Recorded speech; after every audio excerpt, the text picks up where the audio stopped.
She and her husband Bobby were raising a 15-year-old. They had a great life.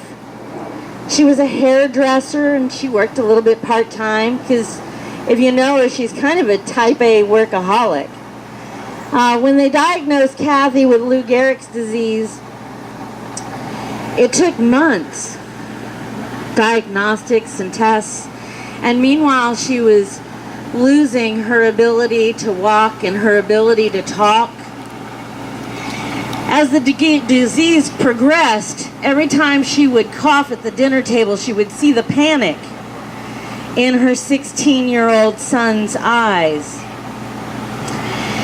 In the winter of 1989, Cathy decided to come to Florida, save enough of her muscle relaxants that when she went home to Delaware after her January birthday, that she could take enough muscle relaxants to put herself to sleep and end the suffering. Some of you may know that in Oregon and Washington, it was Lou Gehrig sufferers who have led the whole right to die. Cathy takes things into her own hands. Oddly enough, while she was on a beach in Florida, a friend of hers handed her a marijuana cigarette. And she thought, what's it gonna do? Kill me? She'd used cannabis on and off. You know, it was the 70s and the 80s and she was hip. But when she had been diagnosed, they told her to quit smoking anything because you're gonna need every bit of your lung capacity if you think you're going to survive. So she took the joint. And then she went back and ate Ritz crackers and had an appetite and giggled with a girlfriend. And you know what? If cannabis had done nothing for her but given her the ability to snack on some crackers and giggle with a friend before she went home to die, is that not enough? Is that not enough? Would that have not been enough for someone who was dying to just have an opportunity to giggle? But you know what we have learned since 1989? We have a functioning endocannabinoid system. The medicine that that Cathy used that day on a beach in Bradenton was protecting her neurons. And some of you who have lived with people who have suffered from some of these neurological disorders, like Parkinson's and MS and ALS, you'll recognize when I say protecting those neurons is an amazing feat. And if that plant had just protected Cathy's neurons and given her a quality of life that was a little better for a few years, you know what? That would have been enough. Cathy would have done enough, and the plant would have done enough. But a doctor told her one day, if we ever get a cure for ALS, you will not be eligible because you are an illegal drug user. And that was enough for one type A personality to find another type A personality and for us to continue for the next 20 years to build a space where people can feel free to talk about how cannabis has done enough for them.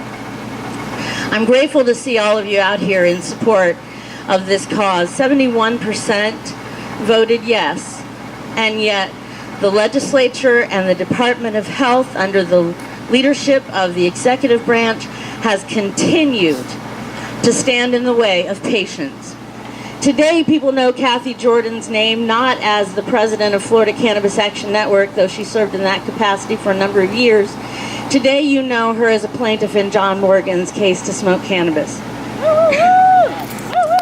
In 2013, 2013, there was actually a bill named after Cathy in the Florida legislature.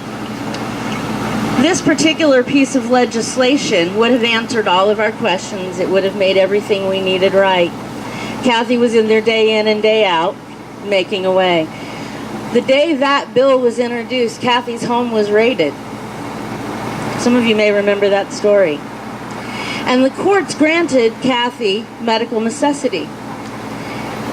The cannabis plant had given Cathy back her life. Cathy had given her name to the legislature to have a face for this issue, and now they were being asked to risk their freedom, and they won. And when John Morgan asked Cathy to put her name as a lead plaintiff on the lawsuit, we won! We won again!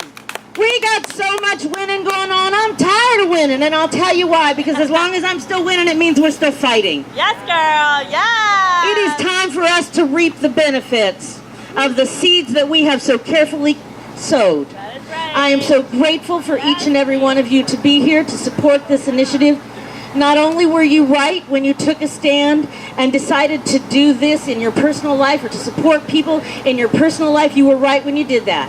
Not only were you right then, you were right when you got into the voting booth and you voted yes, because in your heart, your intention was to make sure that everyone had safe legal access. You were right. We won. We won. We won. Know you are right. Know that organizations like the Florida Cannabis Action Network, the National Organization to Reform Marijuana Laws, organizers like Gary Stein, who put this event together today, the team at Buds for Vets, Smart Collective, organizations like Canifest, we are in this to the end. The end is not when every last patient who qualifies in a narrow program has legal access. The end is far greater than that, because this is a plant that will feed me. This is a plant that will clothe me. This is a plant that will house me. This is a plant that will heal me. And sometimes I just want to have fun. Thank you all very much. The Florida Cannabis Action Network is all about cannabis. We're all about action. We're all about networking. We're all about being here with you.